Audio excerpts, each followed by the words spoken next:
안녕하세요. 온땅교회를 말씀으로 섬기고 있는 한성민 목사입니다. 온땅교회 유튜브 채널을 시청해 주셔서 감사합니다. 설교를 들으신 후에 좋아요와 구독을 꼭 눌러주시면 감사드리겠습니다. 온땅교회 말씀 사역에 큰 도움이 됩니다.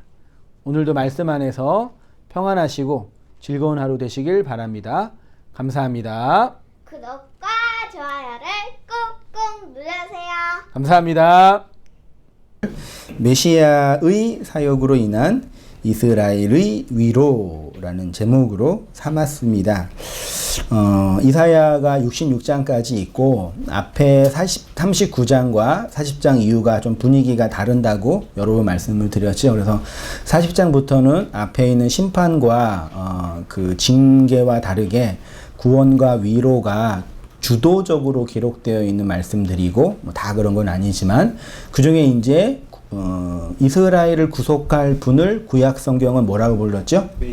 메시아라. 그 메시아의 사역과 그분이 사람으로 오셨잖아요. 메시아의 사역으로 말미암아 이스라엘이라는 교회의 영광을 반복적으로 기록한 책이 이사야 성경이에요. 그래서 쭉 읽으면서 물론 성경이 설교를 위해서 기록된 책은 아니지요. 그래서 어떤 의미에서는 설교를 위해서 성경을 읽으면 좀 더 답답할 때가 있어요. 왜냐하면 설교할 주제를 추출해야 되니까요. 근데 설교할 주제는 좀 공적이고 필요한 얘기를 해야 되는데 성경이 그거를 이렇게 생각하면서 기록된 책이 아니잖아요. 그래서 찬찬히 읽으면서 설교의 포인트와 주제를 삼아서 주제를 말하기에 조금 반복되고 어려운 내용들이 계속적으로 있어요. 왜냐하면 전반적인 주제가 메시아의 인격과 사역으로 말미암는 이스라엘의 구원이에요. 특히 이스라엘은 어디에서부터 구원받아야 되겠어요? 지금 상황은요? 바벨론 포로에서 구원받는 그 역사적 상황을 이사야가 메시아의 신학과 구원론의 관점에서 쭉 기소를 하고 있기 때문에 반복된 언어들이 많이 나오고 또 구원에 대한 진술들도 이렇게 흩어져서 기술되어 있기 때문에 그걸 추합해서 하나의 주제로 설교를 잡는 게 만만치 않아요. 그도 그럴 것이 시중에 나와 있는 혹은 여러 선배들이 성경 강의한 이사야 설교집을 보면 매우 그 주제가 좀 그러니까 성경 본문을 이렇게 정하는 게 매우 어려워한 흔적들이 나와 있어요. 그걸 염두하고 제가 말하고 싶은 주제를 의도적으로 말하는 입장이 아니라 함께 성경이라는 하나님의 경전을 나누고 전하는 입장이니까 저도 마음을 비워놓고 편안하게 말씀을 강론하면서 그 말씀 자체가 우리에게 주는 그 은혜. 여러분, 하나님의 은혜가 하나님의 말씀 자체에 복음적 카리스마가 있죠. 그러니까 하나님 말씀의 복음적 카리스마를 설교자의 설교적 카리스마가 뛰어넘을 수 있어요, 없어요? 없어요? 소위 말해 위대한 설교자나 능력 있는 설교자는 그걸 뛰어넘지요. 그래서 성경보다 더 기억이 남는 설교를 하잖아요. 가끔 그런 욕심이 설교하는 입장에 항상 있거든요. 근데 그 본문 자체가 우리에게 말하고 있는 내용에 대해서 함께 이렇게 모여서 말씀 나누고 또 이렇게 또 필요하면 또 이렇게 공동체 안에서 또 교제하고 그렇게 한번 또 진행해 갔으면 전반적인 주제는 메시아의 인격과 사역이 지속적으로 반복돼요. 그 메시아로 말미암아 교회가 이스라엘이라는 공동체의 모습, 회복의 모습을 기술하고 있으니 한번 찬찬히 읽어보시면 그 내용이 이제 진행되고 있다는 걸 확인할 수가 있으실 거예요. 자, 앞에서 완고한 이스라엘을 위해 하나님이 행하실 새로운 사역을 예언한 이사야는 49장부터는 구원을 성취한 새로운 인물, 사람이에요. 인물을 구체적으로 설명하고 있습니다. 즉 하나님의 종의 성품과 사역 그리고 이스라엘에게 주는 위로에 대하여 말씀을 하시는데 이사야 49장에서 말하는 화자는 이사야 자신일까요? 이스라엘 자신일까요? 혹은 고레스일까요? 섬들아 내게 들으라 먼 곳 백성들아 귀를 기울이라 여호와께서 태에서부터 나를 부르셨고 내 어머니의 복중에서 내 이름을 기억하셨음. 이거 누가 고백하는 걸까요? 이사야일까요? 메시아일까요? 아무튼 뭐 누구일까요? 여러 뭐 주석에는 여러 견해가 있는데요. 메시아의 인간이 된 성육신하신 그래서 제가 메시아의 인성이라고 표현한 게 굳이요. 인자의 내적 고백인 거예요. 그래서 메시아의 사역에 대한 1인칭 시점에서 나, 내게 얘기하죠. 나중에 이제 뒤로 가면은 이렇게 또 표현하더라고요. 그래서 1인칭 시점에 3인칭으로 지금 확장해 가고 있습니다. 42장부터 메시아의 특성과 사역이 여러 상징적인 언어로 표현되었다면 49장부터는 메시아가 하나의 인격체로 인간의 몸을 입으신 분으로 그가 감당하는 사역을 선포하고 있어요. 그래서 이제 그는 신적인 존재이지만 이 땅에 육체를 가지고 그 사역을 감당했죠. 그래서 말씀이 뭐가 됐어요? 육신이 됐잖아요. 말씀 육체가 됐잖아요. 그래서 그 메시아의 개인적인 고백이 1절부터 쭉 나와 있는 거예요. 나를 부르셨고 내 어머니의 복중에서부터 내 이름을 기억하셨고 내 입에 날카로운 칼 같이 내 입을 날카로운 칼 같이 만드셨고 나를 그 손에 숨기시고 나를 갈고 닦는 화살로 만드시고 그의 화살통에 감추시고 하나님의 종으로 하나님의 영광을 나타낼 오타입니다. 영광을 나타낼 이스라엘이라고 그 메시아를 또 이스라엘이라고 메시아가 신약적 버전이 뭐죠? 메시아의 신약적 설명이 그리스도입니다. 네. 메시아는 헬라어의 음역이 그리스도죠. 그리스도예요. 그 이스라엘의 신약적 버전은 교회죠. 네. 그 메시아가 이스라엘의 내용을 갖고 있고 그리스도가 교회의 내용을 갖고 있는 거예요. 아무튼 이사야 후반부는 흔히 구원과 관련된 구원과 위로에 관한 말씀이라고 하는데 그 하나님이 이스라엘을 구속하시고 구속을 위하여 구속자를 보내시고 구속받은 이스라엘의 미래적 영광을 선포하고 있습니다. 특히 49장부터는 이스라엘을 구속하는 자로서 누구를요? 네, 메시아를 이제 설명하고 있어요. 구체적으로. 그래서 나중에 이제 50장 가면은 51장 가면은 고난받는 종, 그분의 그 인간성으로 말미암는 고난 등등을 이제 아름답게 기술하고 있죠. 그 구약의 메시아의 직임을 수행하는 자들이 흔히 왕, 선지자, 제사장이었고 그래서 예수님이 그리스도로 왕으로 선지자로 제사장으로 오셔서 그 사역을 감당하신 거죠. 흔히 기독교의 구원론은 메시아론입니다. 혹시 메시아론 들어보셨어요? 기독론은 들어보셨어요? 들어보셨죠. 구원론 들어보셨죠. 신론, 교회론 등등 많이 들어보셨죠. 근데 이상 신학 서적에 소위 말해 조지신학에는 메시아론이 있어요, 없어요? 없어요. 희한하더라고요. 근데 메시아가 헬라어적 음역이 뭐라고요? 그리스도예요. 그리스도는 그리스도의 한자 음역이 기독이고, 그러니까 기독론은 그리스도론이죠. 그리스도론은 메시아론이죠. 근데 우리는 메시아 하면은 되게 이제 메시아닉 종교라 그래가지고 구약적 종교에 대한 좀 거부감이 있죠. 율법주의를 추구하면서 구약에 있는 문자를 그렇게 좋아하면서 또 메시아닉 기독교도 싫어하더라고요. 되게 아이러니예요. 메시아가 더 구약적 의미가 강한 표현이거든요. 그러니까 요는 기독론은 그리스도론이고 그리스도론은 메시아론이에요. 메시아가 그리스도니까. 하나님과 인간 사이에 그리스도가 절대적으로 필요하지요. 인간의 믿음과 순종은 그리스도의 사역에 종속되는 거죠. 그래서 우리의 믿음과 순종으로 엄밀하게 말해서 우리의 믿음과 순종으로 구원받는 게 아니라 그리스도의 사역, 그분의 헌신, 희생으로 구원받는 거죠. 그럼 그건 우리의 믿음은 있는 거예요, 없는 거예요? 없는 건 아니에요. 근데 그 믿음이 그리스도의 사역에 의하여 촉발되는 차원의 믿음인 거죠. 그래서 그리스도 앞에 우리가 주체가 될 수 없습니다. 성경은 이렇게 메시아의 중보 사역을 통하여 구원을 말하고 있죠. 구약에서는 이스라엘을 구원할 자를 메시아라고 했습니다. 하나님이 이스라엘에게 토라라는 율법, 넓게 말하면 구약 성서고 좁게 말하면 토라죠. 신약에서 준 하나님의 그 복음은 복음서죠. 서신서는 복음서를 적용하고 경험하고 이해하지 못한 자들을 향한 교회를 향한 그 사도들의 해설집이고, 그리고 토라도 그 선지서라는 그 책도 토라에 대한 이스라엘의 해석을 담는 해석집인 거예요. 사실 역사적 해석집인 거예요. 그래서 엄밀하게 말하면 모세오경이고 신약 구약은, 그 다음에 신약은 사복음서인 거죠. 사실은요. 그게 성경 자체라고도 표현할 수 있는데, 아무튼 하나님이 구약에 토라를 주셨죠. 그걸 왜 주셨어요? 요거를 잘 지키라고.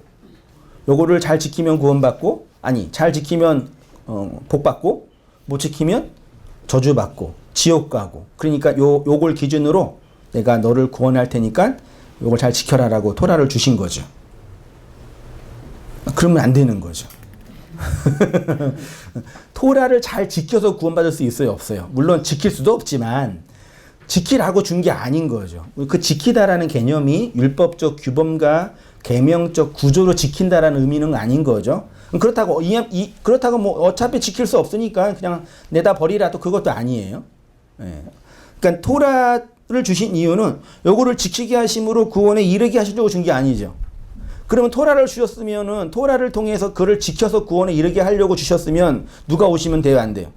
메시아가 오면 안 되죠.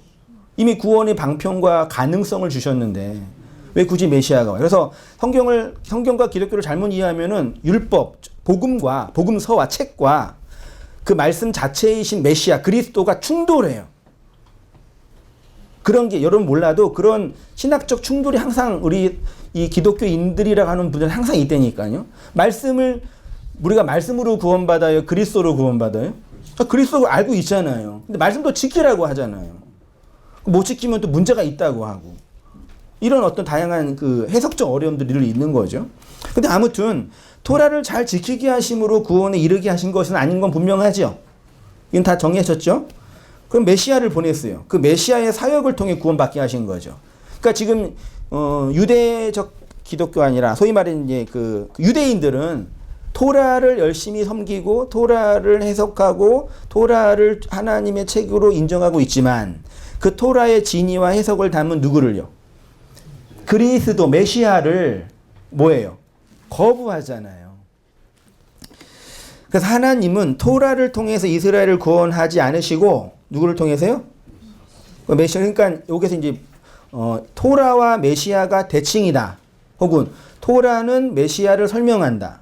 혹은 메시아가 토라의 내용이다. 등등의 다양한 토라와 메시아에 대한 해석적 설명이 필요한 거겠죠. 대칭은 아니죠. 서로 반대되는 거에 아니에요. 아니에요. 그러면 서로를 이렇게 도와주는 거예요? 그것도 아니에요. 그러니까 결론적으로 말하면 토라는 말씀이라고 치환하고 메시아는 뭐라고 치환해요? 그리스도라고 치환하면 말씀이 뭐예요? 그리스도가 뭐예요? 말씀이잖아요. 예수님이 그리스도가 말씀이라 그랬잖아요. 그러니까 토라는 뭐예요? 메시아. 이 논리가 개변인가요? 맞잖아요. 근데 우리는 한 번도 토라가 율법이 그 메시아 자신이라고 생각해 본 적이 없는 것 같아요. 말씀은 그리스도라고 알고 있으면서도 구약의 그 토라와, 그러니까 구약의 모세오경과 복음서, 메시아와 그리스도는 같은 거예요, 사실은요. 내용과 그 진위는 같은 거라고요. 마치 말씀이 그리스도이고 그리스도가 주이시고 영이신 것처럼 토라가 메시아인 거죠. 그렇죠? 그래서 토라가 증언하는 율법의 내용은 곧 뭐예요? 메시아예요. 예수님도 친히 말씀하셨죠. 이 성경은 나에 대하여 증거한 거다. 그걸 이제 해설한 거다. 그렇게 오해할 수 있는데 요 말이 나다 이거예요. 이 활자, 문자 하나가 뭐예요? 나다. 성경은 책이고 그 책은 구와 절이고 절은 문장이고 문장은 단어고 단어는 알파벳 하나잖아요. 그게 다 뭐예요? 말씀이잖아요. 성경 전체도 하나의 말씀이고 문자 하나도 하나의 말씀이죠. 하나가 전체를 얘기하고 전체가 하나를 얘기하잖아요. 그게 메시아고요. 이 논리 다 이해하시죠, 이제요? 그러면 나중에 이제 그 그리스도와의 연합에 대한 그 이해가 더 빠르실 거예요. 하나님의 일은 하나님이 보내신 누구요? 예수 그리스도 메시아를 뭐예요? 아는 거고 믿는 거죠. 하나님의 일은 토라를 지키는 것, 메시를 지킨다는 것은 메시아를 알고 믿는 거니까. 그러니까 토라 하나님의 말씀을 공부한다, 배운다, 묵상한다, 연구한다라는 건 뭐와 관련되어 있는 거겠어요? 그리스도를 믿는다, 안다, 배운다, 참회한다와 관련되어 있는 거죠. 그러니까 말씀이 그러니까 뭐예요? 영인 거죠. 예, 죽어있는 활자, 문자으로 공부는 하지만 설교는 듣지만 그건 그리스도라는 영인 거죠. 메시아는 히브리어로 뭐라고요? 원래 메시아가 히브리어가 아니에요, 사실은요. 이 마시아흐의 헬라 음역이 메시아예요. 그리고 이 메시아의 헬라어로 번역된 게 크리스토스고, 그거의 라틴어나 영어 음역이 그리스도고, 그 그리스도의 한자 음역이 기독이 된 거예요. 그렇게 언어가 이렇게 우리한테 온 거죠. 근데 우리는 벌써 기독할 때 메시아로 연결을 못 해버린단 말이죠. 그게 그 내용인데 사실은. 자, 마시아는 기름과 관련된 단어라는 거 다 알고 계시죠? 마시아흐에서 왔대요. 마시아흐는 종교의식과 관련되어 사용된 마시아흐는 성막, 제단, 성막의 성전의 기명, 노대야, 속죄물과 같은 것들에게 의식적으로 무엇을요? 기름을 바르는 거 혹은 부으는 거죠. 기름이 고대시는 올리브 기름이었다며요. 제가 실제로 뭐 그걸 본 적은 없는데 그게 마르면 무슨 색이 된대요? 기름이 마르면 무슨 색이 돼요? 참기름 마르면 무슨 색 되는지 아세요? 금색 되나요? 투명하게 되나요? 변질되면 금색이 되나?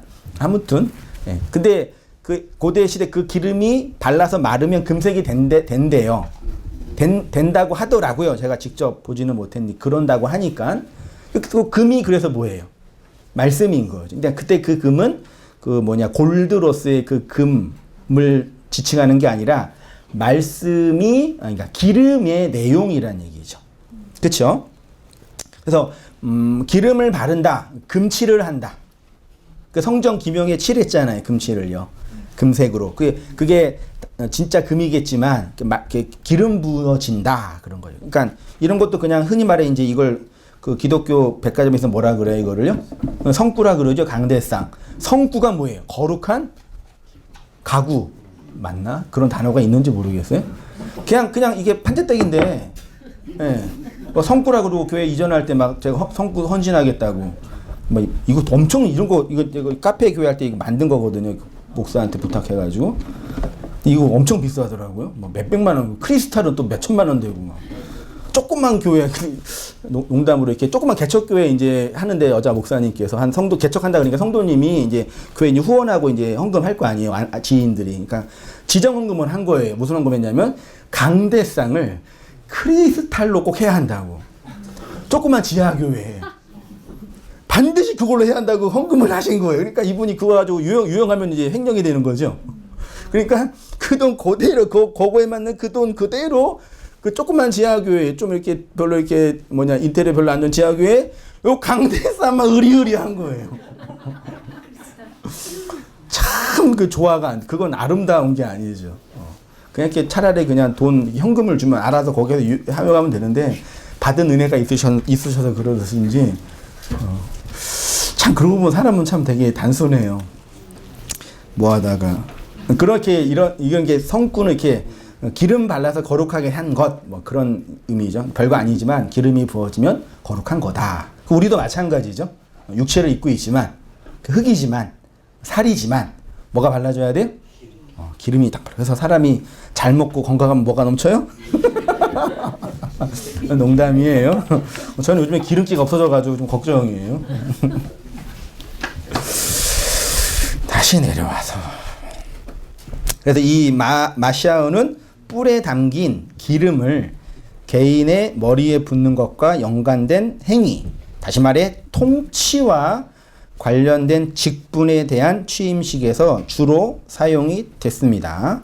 성경에 이 마시아흐 혹은 마샤흐와 관련된 단어가 한 1000개 이상 나와 있어요. 요거는 한 개인이나 어떤 대상에게 기름을 붓는다라는 것은 하나님에 의하여 하나님의 봉사를 위해서 특별한 권위가 부여된 거죠. 단지 목사나 성구가 아니라 누구요? 그리스도인이 하나님의 일을 위하여 특별하게 봉사로 권위가 부여된 존재란 얘기죠. 여러 개 있는데 레위기 8장 12절 제가 볼게요. 또 관유를 아론의 머리에 붓고 그에게 발라 거룩하게 하고, 그렇죠? 머리에 제사장 취임할 때 한 거고, 대상 29장은 이날에 무리가 크게 기뻐하여 여호와 앞에서 먹으며 마셨더라. 무리가 다윗의 아들 솔로몬을 다시 왕으로 삼아 기름을 부어 여호와께 돌려, 기름을 부어서 하나님께 돌렸대요. 그 다음 밑에도 또 있고, 이사야 61장 1절은 같이 한번 읽어보시겠습니다. 시작. 주 여호와의 영이 내게 내리셨으니 이는 여호와께서 내게 기름을 부으사 가난한 자에게 아름다운 소식을 전하게 하려 하심이라. 나를 보내사 마음이 상한 자를 고치며 포로된 자에게 자유를, 갇힌 자에게 노임을 선포하며. 많이 알고 있는 성경 내용이죠. 영이 부어졌죠. 그게 기름이 부어졌네요. 그게 복음을 전하는 자의 능력을 주는 걸로 표현되어 있네요. 되어 있죠. 기름 부음은 특히 하나님의 신적인 권한이 위임되는 것을 상징하는 거예요. 그래서 신적인 통치의 대리자로 왕과 제사장과 선지자들의 위임식 때, 소명식 때 반드시 뭐가 부어졌어요? 기름 부어졌고, 그 기름이 이제 신약에 와서는 성령 강림으로 초대교회 성도들에게 120문도였죠?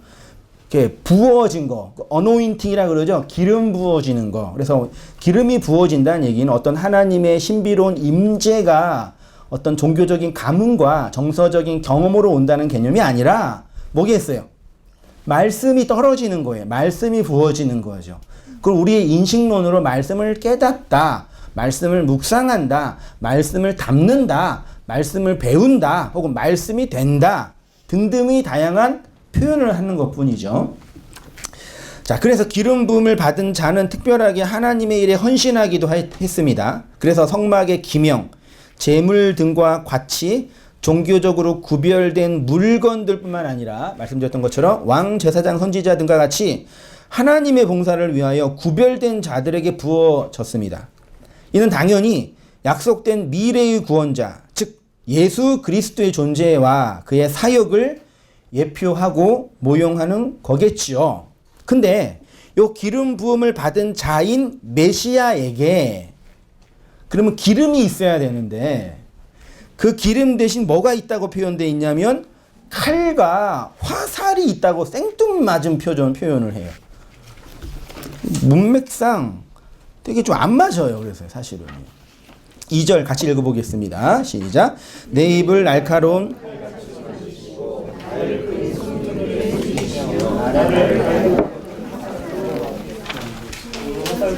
감추시고 내게 이르시되 너는 나의 종이요 내 영광을 내 속에 나타낼 이스라엘이라 하셨느니라. 이게 메시아의 내적 고백이에요. 자, 2절에 내 입에 날카로운 칼 있죠. 요 칼 같이 만드시고 있죠.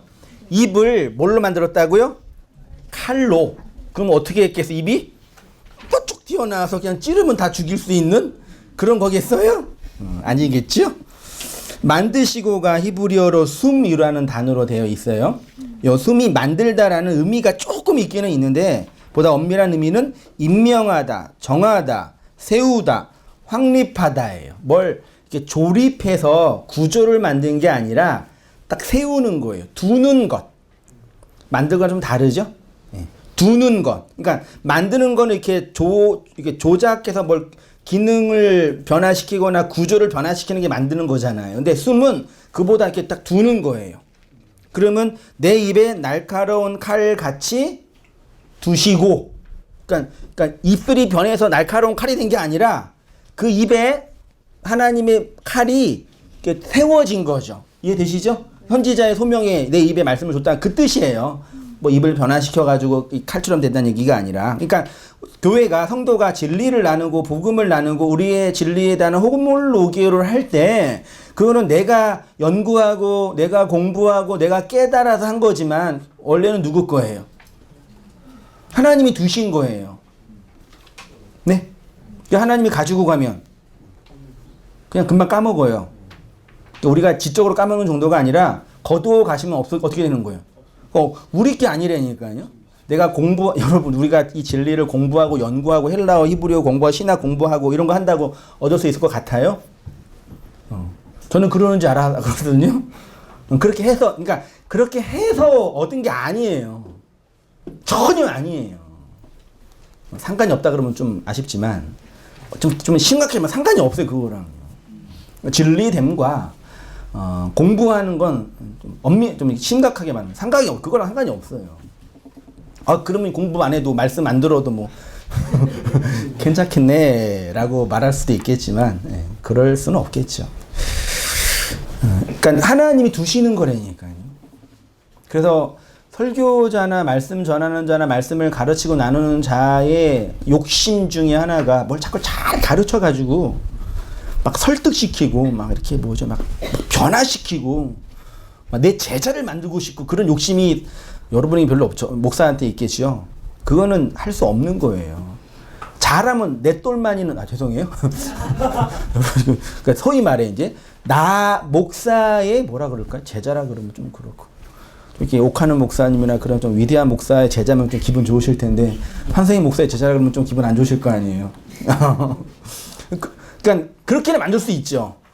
그렇게는 그런 사람과 관계 안에서 만들어진 관계니까 그게 나쁘다는 얘기가 아니라 좋은 목사님, 좋은 성도 그런 좋은 관계 있잖아요. 나중에 싸우더라도 지금은 그럴 수 있잖아요. 근데 그렇게는 할 수 있어요. 정치도 잘하고 정치력도 있고. 그래서 오늘 말씀 나누는데 어떤 그 권사님이 이제 큰 교회, 유명한 큰 교회인데 셀 모임을 하는데 셀 조장은 제자 훈련을 받아야 되잖아요. 그렇죠? 일반적으로 왜 그런지 아세요? 말씀을 잘 가르쳐 가지고 이 조장이 이 셀장이 말씀을 잘 인도할 수 있게 하려고 하는 거예요. 물론 겉으로는 그러죠. 근데 꼭 훈련 받을 때 뭘 받냐? 면접을 받는다 그러더라고요. 진짜 나 들었어요. 그 담임 목사의 면접을 보고 신학을 하신 분이나 딴 교회에서 뭘 했던 분들은 안 받아준대요. 왜 그런지 알아요? 물을 흐려놓으니까. 이해되죠? 그러니까 말씀을 전하는 건 겉으로 드러난 이유고 실제로는 그 모임을 뭐 하는 거예요? 통제하는 거예요. 통제가 나쁜 건 아닙니다. 그렇죠? 그 자체가 뭐가 나빠요? 통제해서 그 목회자의 목회적 통제 범위 안에서 움직일 수 있게. 그게 셀의 핵심이에요. 내가 그걸 못해가지고 온땅교회가 부흥을 못하는 것 같아. 네, 무슨 얘기도 상관없잖아요. 목사 뒷담화 해도 뭐. 농담이에요. 뭐 하다가 이렇게 얘기했죠? 칼이요? 칼 다시 와가지고. 그렇게 해서 사람을 하는 것과 말씀이 입에 두는 거는 상관이 없는 거란 말이죠. 그건 아무 상관없어요. 그 제자 훈련은 봉은사에서도 하고, 그리고 다른 종파에서도 잘해요. 그런 제자 훈련은. 기독교만 잘하는, 옥하는 목사님만 잘한 게 아니라, 다른 분도 잘하고, 제일 잘하는 애가 다단계 같은 그런, 이런 어떤 경제그룹. 그런 걸 잘해서 멤버십을 만드는 거잖아요. 똑같아요. 그러니까 그런 전략인 거죠. 그렇게 해서 교회가 사람이 많아지는 게 나쁘다는 얘기가 아닙니다, 절대로. 그건 사람들이 모이는데 그런 적절한 관계도 필요하고 그러죠. 근데 그렇게 해서 그렇게 해서 내가 공부하고 연구해서 만들 수 있는 그렇게 해서 진리가 내 입에 두어지는 게 아니에요. 하나님이 말씀을 잠깐 사용해서, 말씀 전하는 그 입을 잠깐 사용해서 진리를 전하는 도구와 가정으로 두시는 것이요. 우리가 다 그렇게 해서 말씀을 알고 있는 거죠. 저도 그렇게 알았는데. 아니겠어요? 그러니까 교회에서, 온땅교회라는 이 묵시세계의 교회에서 말씀을 전하고 나누는데, 주의점도 있고, 생각도 많이 하셔야 되는 부분도 있지만, 또 자유로울 부분도 있어요. 어느 정도 이제 자유로울지는 또 나중에 얘기하겠지만, 아무튼 다시 내려와서. 자, 그 칼을 두시고, 나를 갈고 닦은, 요 닦다가 깨끗하게 하다예요. 화살로 만드사. 요 만드사도 뭐겠어요? 숨이겠죠. 메이크가 아니라 숨이라는 단어로 되어 있어요. 자, 3페이지로 가셔서. 메시아는 기름 부음을 받은 자이고, 기름은 뭐라고요? 말씀이고, 메시아는 말씀을 받은 자이겠죠. 그 말씀은 칼, 화살로 상징되었고, 그래서 메시아의 입에 날카로운 칼이 있고, 나를 갈고 닦은 화살로 만드사, 그의 화살통에 감추셔서 하나님의 뭘요? 이게 놀라운 하나님의 비밀인 것 같아요. 영광을 이스라엘에게 나타내게 할 자라고 하셨습니다. 메시아이신 그리스도는 성도의 역사 안으로 오신 영으로서의 말씀이시지요. 그리스도는 예리한 말씀의 검으로 우리 역사 안으로 오셔서 인생의 왕권을 장악하여 그리스도의 통치 아래 진리의 말씀에 이끄심 안에 살게 하시지요. 요게 성도의 은혜의 내용입니다. 성도의 역사적 현실은 메시아의 통치가 실현되는 역사입니다.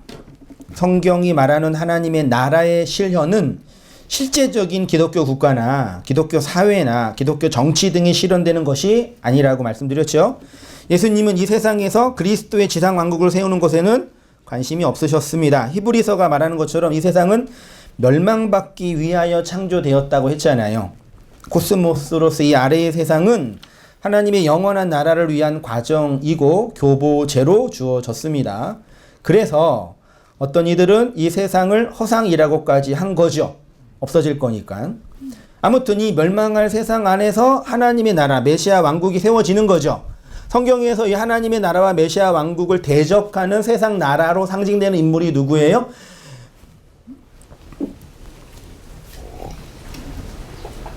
하나님의 나라와 대적하는 대칭점에 있는 세상 나라로 상징되는 그 나라가 흔히 바벨론이라고 하잖아요. 흔히. 그 성경은 창세기부터 계시록까지 다 뭐가 있어요? 바벨론이 있거든요. 그 바벨론이 무너지고 요 바벨론의 전 단계가 어디예요?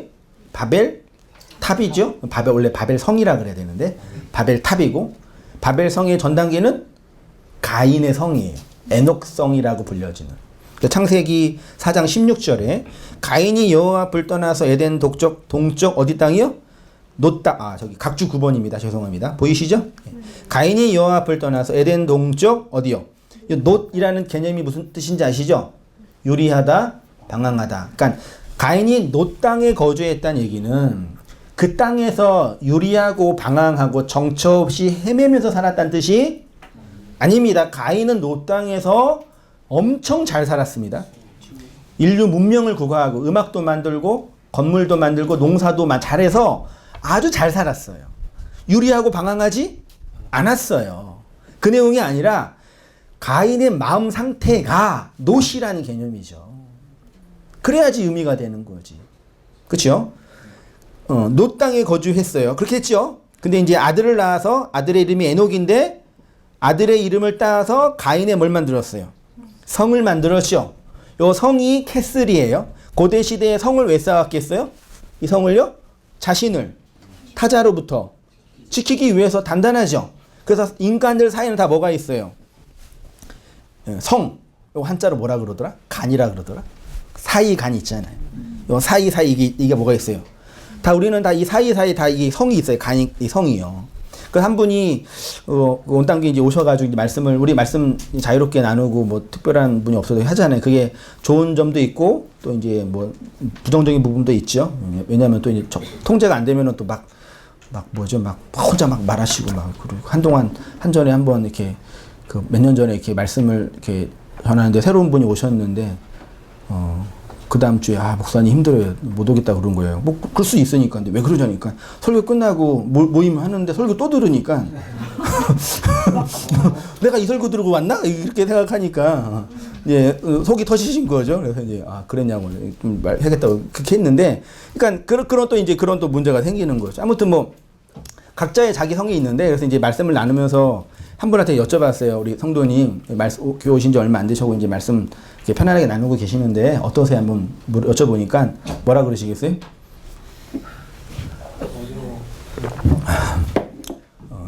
형식적인 것 같아 이렇게 표현하시더라고요. 여러분 나는 형식적으로 하시죠? 형식적이란 단어가 좋은 거예요, 나쁜 거예요? 형식이 없으면 되겠어요? 근데 이게 어떤 거냐면 여러분 우리가 내 마음을 톡 까놓고 시체 말로 톡 까놓고 나의 그 진실한 깊은 심연의 깊은 그 죄와 악과 포함된 그 모든 걸 톡 까놓고 아 나는 이래 이렇게 얘기하면은 어떠세요? 얘기했다 그러면 나는 다 얘기해서 이게 마음이 편하다 그럴 수도 있겠지만 또 한편으로는 걱정되시죠? 왜요? 요걸 내가 다 톡 까놨는데 요걸 들으면서 누군가 나를 뭐예요? 평가하잖아요. 혹은 비난하잖아요. 상처를 받을 것 같은 두려움 때문에 우리는 얘기를 할 때 어떻게 해요? 적절하게 할 수 있는 범위 안에서까지. 그 막 하면 또 안 돼요. 내가 어저께 누구 죽이고 싶었어. 막 그렇게 말하면 안 되잖아요. 이해되시죠? 그걸 잘 이렇게 옷을 입고 얘기해야지. 난 다 까놓기로 다 벗고 그러면 돼요, 안 돼요?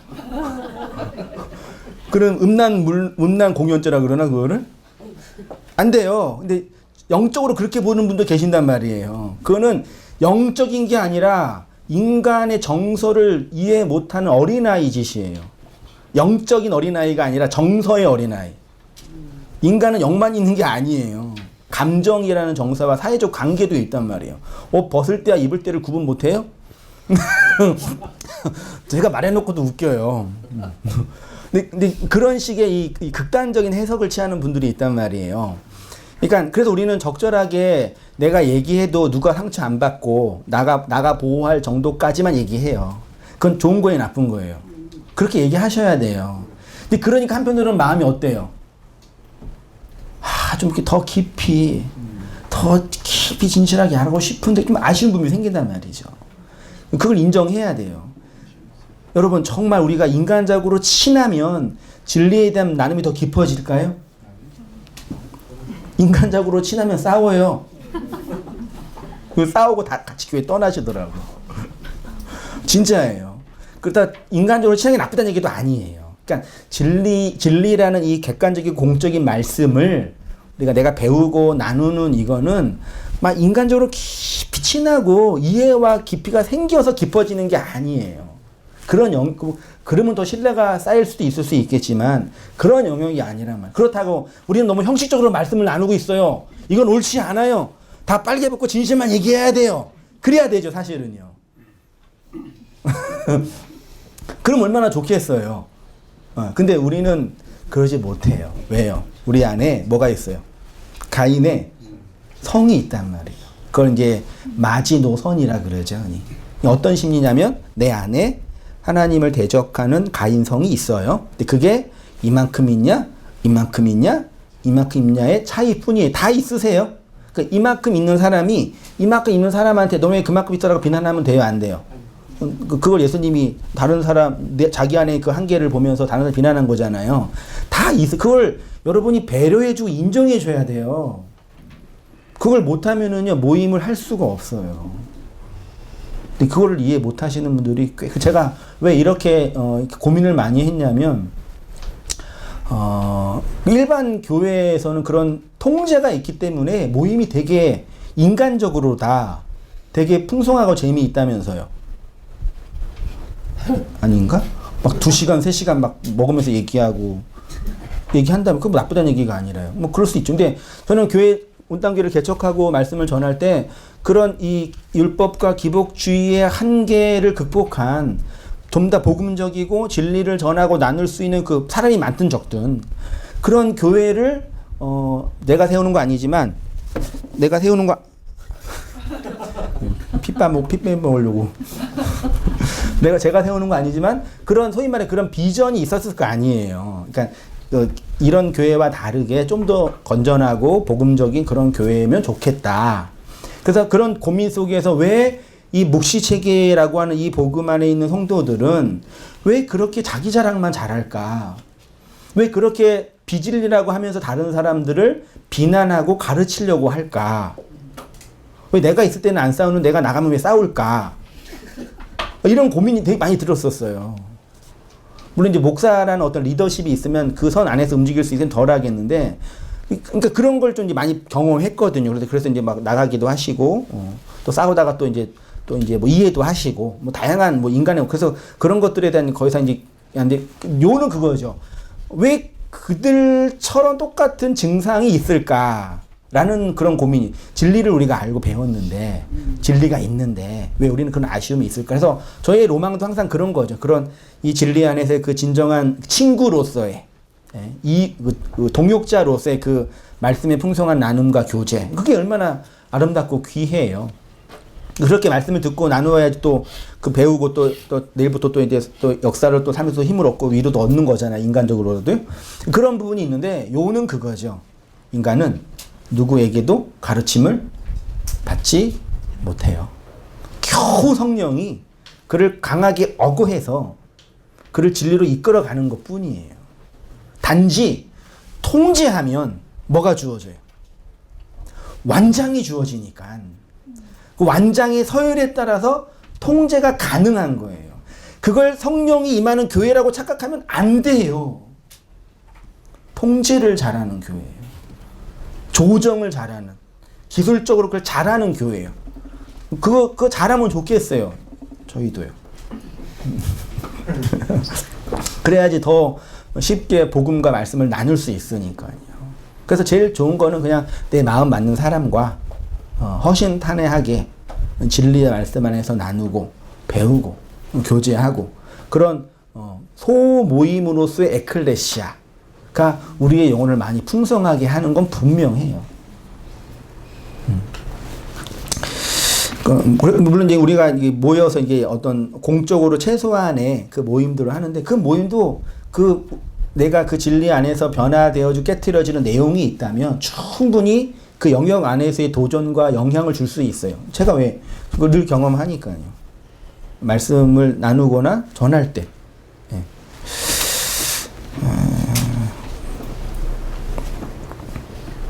그 메시아 왕국이 그렇게 우리 안에서 세워지는 거죠.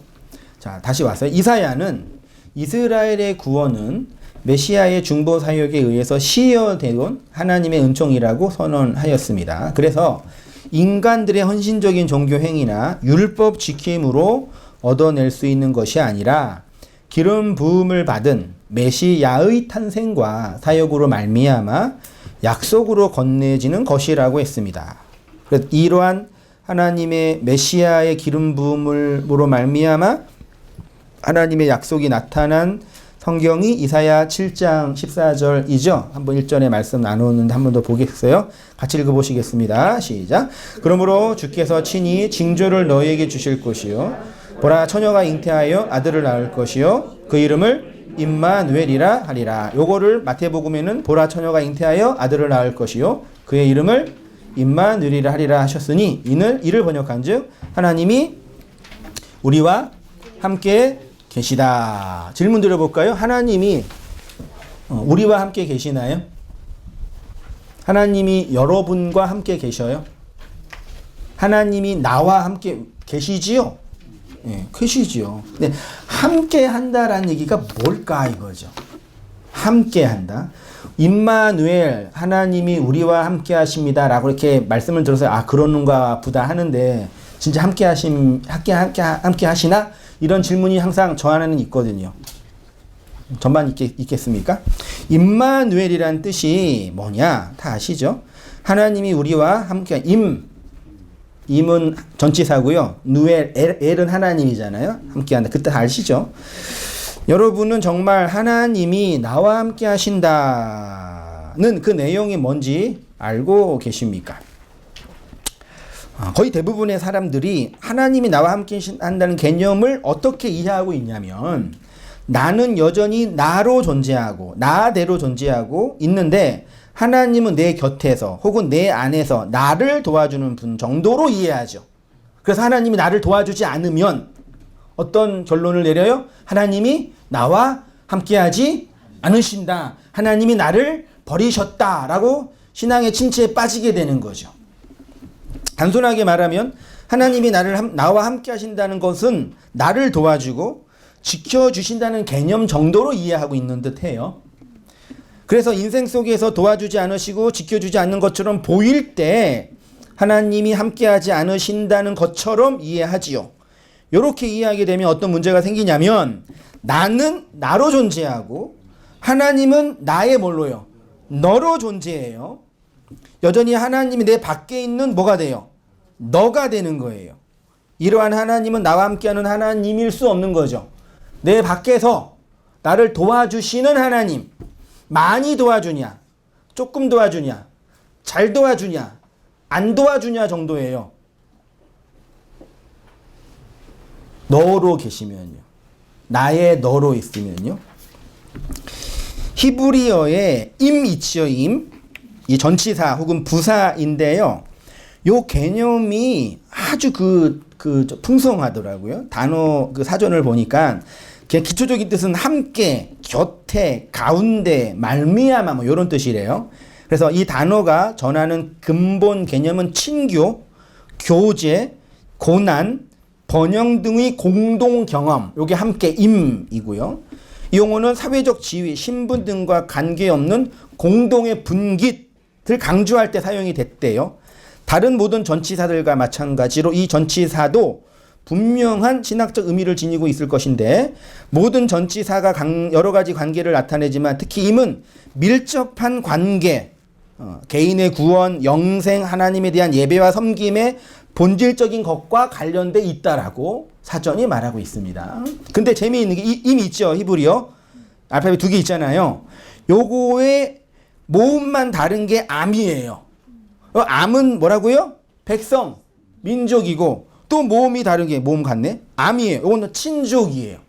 그러니까 함께 한다는 얘기는 백성이다. 혹은 친족이다. 그런 개념으로 연결되어 있는 거죠. 히브리어 임이란 단어의 개념은 이렇게 내 밖에 너로 계시는 하나님과 함께 있는 개념이 아닙니다. 이 단어는 나는 나대로 있고 그가 가까이 있는 분 혹은 나와 함께 있는 분으로서의 너가 아닙니다. 이것은 함께의 의미가 아닙니다. 임은 완전히 같은 존재로서 하나된 상태를 의미한대요. 동등하게 하나된 그 상태가 뭐라고요? 임이래요. 함께하다. 요걸 신약 성경은 연합 혹은 하나됨이라고 표현하죠. 그러니까 하나님이 우리와 함께한다는 얘기는 내가 너가 되고 너가 나가 된다라는 그 개념이잖아요. 그 서로 죽음, 서로 안에서의 죽는 거라고 표현해요. 그걸 함께 하다라는, 그러니까 임마누엘 할 때 그 임은 그 엘이 하나님이 내 안에서 죽는다. 내가 하나님 안에서 죽는다. 그래서 내가 하나님의 그 신성을 가진다. 왜? 그 하나님이 나의 임성으로 오셨잖아요. 그래서 하나님과 함께한 자는 하나님이 되는 거죠. 또 다른 의미에서 엄밀하게 말하면 그리스도가 되고 진리가 되죠. 그치요? 논리적으로. 그러니까 하나님이 나와 내가 하나님 안에 하나님이 내 안에 서로 죽어서 하나가 된 자는 하나님의 그 신적 존재를 동일하게 다 받는 거예요. 맞지요? 우리가 뭐가 되는 거예요? 진리가 되고 신이 되는 거죠. 그러니까 뭐 하면 돼요? 이제 진리가 됐으니까 하산하면 되는 거죠. 그렇죠? 그 하산하면 또 어디 가요? 또 모이더라고 자기들끼리. 진리가 돼서 하산을 했다 할 거예요. 또 이렇게 모여서 이렇게 말씀드릴까. 하산은 영원히 못 할 거예요 아마. 아무튼 이 임은 그래서 임이라는 단어에 점 하나만 붙이면 뭐가 돼요? 남이 되죠. 하나님이 나의 남으로 오셨는데 내가 너의 님이 되겠다. 임이 한글이 그러니까 이게 희한하더라고요. 히브리어로 임인데 한글로도 임이 있잖아요. 임을 사전에 보니까 뜻이 어마어마해요. 또 한용운 씨의 임의 침묵도 있죠. 내 밖에 있는 그 나무로서의 너가 나의 임으로 오시는 그 그리스도 하나님 나의 임으로 오시는 거죠. 이걸 언어의 유의라 그러는 거예요. 임에 점 하나 붙이면 남이 되죠. 우리는 언제나 그 하나님을 나의 남으로 두면서 함께하고 싶은 욕망이 있을 뿐이죠. 마치 남편을 두는 것처럼. 남편이 뭐래요? 남의 편이라면서요. 다시 내려오셔서 그러니까 오늘날 기독교인들을 보십시오. 하나님을 믿고 있고 하나님을 섬기고 있는다고 하면서도 내적으로는 굉장히 외롭죠. 공허하죠. 그렇게 내가 외롭게 있을 때 임마누엘의 하나님이 나와 함께 하셔서 나를 위로하시고 내가 힘들고 고통당할 때 육체적이고 정신적인 고통을 위로해 주시고 피할 길도 주시는 분 정도로 이해하지요. 그러나 임마누엘이란 우리를 그 하나님의 자신과 완전히 같은 존재, 하나 되게 하신다는 구원의 본질을 말하는 겁니다. 내가 열심히 봉사하고 헌신하여서 하나님이 나와 함께 하신다는 확신하는 것이 아니라 그리스도와 그 은혜의 내용을 배우고 경험하고 담는 것을 통해서, 다시 말해 그리스도의 중보 사역을 통해서 우리와 함께 하심을 확인하고 경험하게 되는 거예요. 여러분, 온땅교회가 열심히 주의 일을 하고 있나요? 열심히 봉사하고 애쓰면서 일을 하고 있나요? 주의 일 하느라고 바쁘세요. 오늘 화장실 청소 누가 하셨어요? 하셨어요? 누가요? 하셨죠? 주의 일이죠? 그거 안 하면 안 되잖아요? 그러니까 온땅교회가, 우리 온땅교회만 생각해. 우리가 열심히 주의 일을 하고 있나요? 좀 반성이 되지 않으세요? 이렇게 맨날 놀고 있는 교회가 어디 있나? 새벽 기도도 안 하고 금요 기도는 오지도 않고 주일날 예배 한 번 드리고 그런 의미에서는 일을 안 하고 있는 거죠. 근데 저는 너무 일을 많이 해요. 밖에서 이게 어떤 생업을 알바한다는 얘기가 아니라 진리와 말씀 안에서 하나님의 그 어마어마한 일 안에 달달 볶이면서 존댓말이죠. 볶아짐을 당하면서 하나님의 그 놀라운 일들을 늘 하면서 시간 가는 줄 모르고 살고 있어요. 저는 그러는데 여러분은 어떠세요? 그러시죠? 그 말씀이 나에게 오셔서 나를 그 하나님이 원하는 그 추적으로 계속 이끌고 가는 그 하나님의 일하심 앞에 일을 하고 있잖아요. 왜 교회가, 일반 교회, 흔히 말하는 기존 교회가 성도들을 통제하고 혹은 일로 누구 편을 돌린다 그러나요? 돌리는지 아시겠어요? 사람을 통제하려면 생각을 없게 해야 되거든요. 생각을 단순하게 해야 되고, 구원은 확신으로 주고, 그 확신을 이루기 위해서 교회라는 이 집단에 나름대로 헌신하고, 구원이 아주 단순한 구원론이잖아요. 그건 주님의 일이 아니에요. 그 일을 하면 안 된다 그 뜻이 아니라 우리도 청소도 하고 일찍 오셔서 애도 쓰셔야죠. 커피도 내리셔야 되고. 이게 되게 중요한 일이에요. 그거 막 이건 주일 아니라면 그럼 안 할게요. 그러지 마세요. 오셔가지고 다 맡은 바 임무에 소임에 최선을 다해 주시고 그렇게 해야죠. 그거 해야지 좋지요. 근데 그거는 우리가 육체를 가지고 이 땅에서 살아서 모임을 운영하기 위한 작은 섬김과 수고죠. 그래서 그 일하면 수고하셨습니다라고 이렇게 감사 표현도 해야 되고 그래야 되죠. 근데 진리는 그런 육체의 일이랑 다른 거잖아요. 존재와 관련된 거니까요. 그러니까 정말 중요한 일을 안 하고 안 해도 되는 일들에 목숨을 거는 거예요. 네. 이 크리스탈 간대살 꼭 하셔야 됩니다. 목숨을 거시는 거예요. 그거 안 하면 어떻게 돼? 목사님 왜 모르셨겠어요? 이걸 좀 싸게 하고 그 다음에 다른 거에 좀 재정 투입해서 하면 되는데 왜 이걸 그렇게 비싸게 생돈 많은 걸 하셨겠어요? 이거 헌금만 분이 있는데 이거 안 하면 나중에 뭐라 그러겠어요? 왜 안 했냐고 그럴 거 아니에요. 상처받으니까. 이해 되시나요? 주일날 아이들 주일학교 하는데 간식을 주는데 초코파이를 줘야 되냐, 카스테레를 줘야 되냐, 한국 요구르트를 줘야 되냐, 롯데 요구르트를 줘야 되냐, 그거 가지고 논쟁을 하고 싸우고 왜 그래야 돼요? 예? 여러분 우리 이게 웃을 일이 아니라니까 진짜요. 10년 전에 제가 한국전 교회가 그랬었는데 지금도 그러는 것 같더라고요. 회의하고. 어떤 의미에서 좀 그런 일은 좀 이렇게 좀 편안하게 그냥 아무거나 하고 대충 하고, 예, 그냥 필요하면 하고 그냥. 그래서 커피가 좀 내렸는데 좀 쓰라 그러면 그냥 쓰구나 그러시면 되잖아요. 설탕 집어넣으면 되시고, 좀 싱겁다 그러면 싱겁게 드시면 되고. 그러시면 되잖아요. 찬양하는데 반주자가 틀렸어. 어떻게 찬양을 하는데 반주자가 틀려? 그러면 돼요, 안 돼요?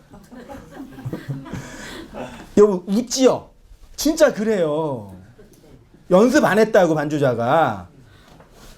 성가대가 연습 안 했다고 하나님께 드린 찬양인데 장로님이 노발대발 하세요. 그 무슨 행동이 말도 안 되는 거예요. 틀릴 수 있죠. 틀렸구나. 나만 진리로 찬양하면 되지. 그러시면 되잖아요.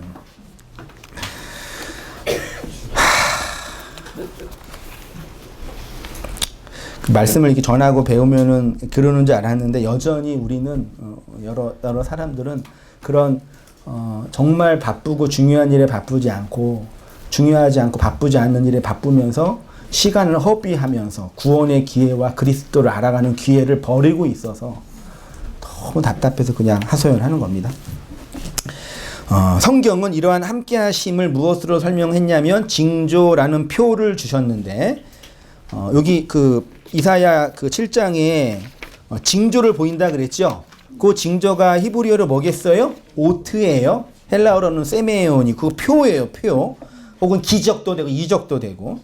요 표가 처녀가 아들을 낳을 것을 설명하셨는데 우리와 함께 하시는 하나님으로 예수가 그리스도로 메시아로 기름 부음을 받은 자로 말씀을 영으로 건네주시는 분으로 오셨습니다. 이곳이 하나님이 우리와 함께 하시는 표이고 징조를 주실 것이라고 했어요. 그러니까 보라 처녀가 잉태하여 아들을 낳을 것이요 그 이름을 임마누엘이라 그랬죠. 여기 이제 히브리어 그 문법을 좀 보니까 아주 은혜롭더라고요. 보세요. 징조, 표를 주신다라는 단어가 나탄이에요. 요거는 건네주다, 언약을 세우다라는 동사인데 요게 미완료로 되어 있어요. 히브리어는 완료와 미완료뿐이 없다 그랬죠. 완료는 동작이 끝난 거, 미완료는 동작이 끝나지 않는 거, 계속하는 거예요. 그러니까 내가 너에게 언약을 건네줄 거다, 계속. 근데 그 내용이 뭐예요? 아들을 뭐 한다고요? 나타예요. 요 나타가 얄라든데 이건 분사형이에요. 분사, 현재 분사. 영어도 그렇지만 히브리어의 분사는 동작이 뭐 하는 거예요? 반복되는 거예요. 계속 반복되는. 봄, 여름, 가을, 겨울. 아침, 점심, 저녁. 예, 지구가 태양을 도는 것처럼. 맞죠? 예. 계속 반복되는 거 있잖아요. 그거를 분사형으로 표현. 그러니까 낳는 건 뭐예요? 한 번 낳고 끝나는 게 아니라 계속 난다는 영적인 의미예요. 그러니까 언약은 완료되고 주셨고 그 언약의 내용에 낳는 건 계속하는 거죠. 그리고 하리라가 카라인데 이게 완료형이에요. 주신 거는 미하려고 그 다음에 되는 거는 완료형이에요. 그러니까 보세요. 하나님이 언약 징조를 건네주시는 거는 계속 주시는데 그 내용은 뭐냐면 우리로 하여금 아들을 뭐 하는 걸요? 계속 낳게 하는 거예요. 그러니까 아들을 낳다라는 얘기가 육체의 아들을 낳다라는 개념이 아니라 나중에 결론 내겠지만 이 아들은 믿음이에요. 예? 믿음을 낳는 거예요. 계속 낳는 거예요. 어제 믿음, 오늘 믿음, 내일 믿음, 10년 전 믿음, 5년 전 믿음, 이 믿음을 계속 낳는 거예요. 그래서 그 믿음이 어떻게 하는 거 우리 안에서요? 계속. 소위 성장하는 거죠. 그러니까 언약이 완성되는 내용 속에는 하나님이 세우시는 표적을 통해 완료됐죠. 계속 주시는 거죠. 미완료됐죠. 통해 그 표적 속에 아들을 낳는 과정이 있고 그 출산을 통해 임마누엘로 선포되는 완성의 내용이 있는 거죠. 그래서 그 아들의 이름이 임마누엘이라고 하는 것입니다. 이는 실제로 5페이지입니다. 마리아가 성령으로 잉태되어 예수 그리스도를 낳는 사건을 예표하는 것뿐만 아니라 마리아는 교회죠. 얘기했죠. 교회가 예수를 잉태하여 믿어 그리스도를 낳는 것으로 교회의 역사적 현실을 예언적으로 설명하는 거죠. 그러니까 남자와 여자가 서로 안에서 죽어 서로 사랑하여 아들을 자녀를 잉태하죠. 그게 무슨 뜻이에요? 남자와 여자, 남편과 아내가 하나가 됐다. 너는 나의 임이고 내가 너의 임이다. 너는 나의 남이 아니라 나의 임이고 나는 너의 남이 아니라 너의 임이다. 그 개념일 거 아니에요. 그거를 표로 주신 게 아들을 낳는 거란 말이죠. 그러면 우리가 그리스도라는 그 신랑의 진리를 받아 믿음으로 잉태하여 아들을 낳는 그 믿음은 우리 거예요? 그리스도 거예요? 그리스도 거지만 나를 통해 나오는 거잖아요. 그래서 성경에서의 믿음은 하나님의 믿음으로부터 출발하여서 우리의 믿음으로 도달하는 거죠. 그러니까 구원은 내가 믿어서 받는 거라고도 말할 수 있지만 전제는 하나님의 그 믿음이 온 거잖아요. 그렇죠? 그래서 믿음으로 구원받는 거죠. 그래서 그 진리로 끌려가는 교회의 현실인 겁니다. 그러니까 그리스도를 낳는 교회의 역사적 현실을 예언적으로 설명한 것으로 지금 그리스도의 말씀을 영으로 받아 그리스도를 낳아 그 진리로 끌려가는 교회의 현실이기도 합니다. 여자와 남자의 하나됨의 표는 뭐래요? 이게 성으로서의 아들이 아니라 그냥 자식이라고 돼요. 아들을 낳는 것으로 나타납니다. 고대시대 여자는 사람 취급 안 했었으니까요. 그래서 교회가 그리스도의 진리를 받으면 믿음이라는 아들을 낳아. 그 믿음은 내가 낳은 믿음이죠. 근데 그 씨의 주인은 그리스도네요. 하나됨의 표란 얘기예요. 그게 하나됨이에요. 마누엘이란 얘기예요. 그래서 아들을 낳으면은 그 남편의 모든 권한, 재산이 누구께 돼요? 여자께 되잖아요. 그러네요. 아들로 가지만 내게 되잖아요. 그런 의미에서의 연합, 하나됨, 신의 성품의 참회함이라고 표현하는 거죠. 그래서 교회가 그리스도의 진리를 받으면 믿음이라는 아들을 낳아 그 아들을 통하여 구원을 받는 겁니다. 아들을 통해 내가 잘 낳아서 구원받는 것도 아니겠죠. 그래서 이 역사 속에서 내가 믿어서 구원받는 것이 아니라 그리스도의 그 믿음이 내 안에서 역사하여서 그 믿음에 차압당하여 끌려가는 모습으로 나타나게 되는 거죠. 예수님의 말씀처럼 젊어서는 내 힘으로 가는 듯 하지만 내 믿음으로 가는 듯 하지만 늙어서는 그 진리의 말씀에 그 그리스도의 믿음에 띠띠어서 끌려가는 형국이 되는 거죠. 이렇게 나와 너가 하나 되는 것이 그래서 L이 되게 하는 거죠. 나는 너로 너는 나로 있는 것이 하나됨. 요게 우리 안에서 성도 안에서 진리의 에클레시아인 교회 안에서 하나님의 큰 일이 이루어지는 거예요. 할렐루야. 우리 안에서 하나님의 그 열심히 끊임없이 일하는 하나님의 위대한 일이라니까요. 그러니까 온땅 교회는 위대해요, 안 위대해요? 온 땅 교회는 열심히 해요, 안 해요? 이렇게 열심히 일하는 교회가 어디 있어요? 맞지요? 다 영어로 다 이해하시죠?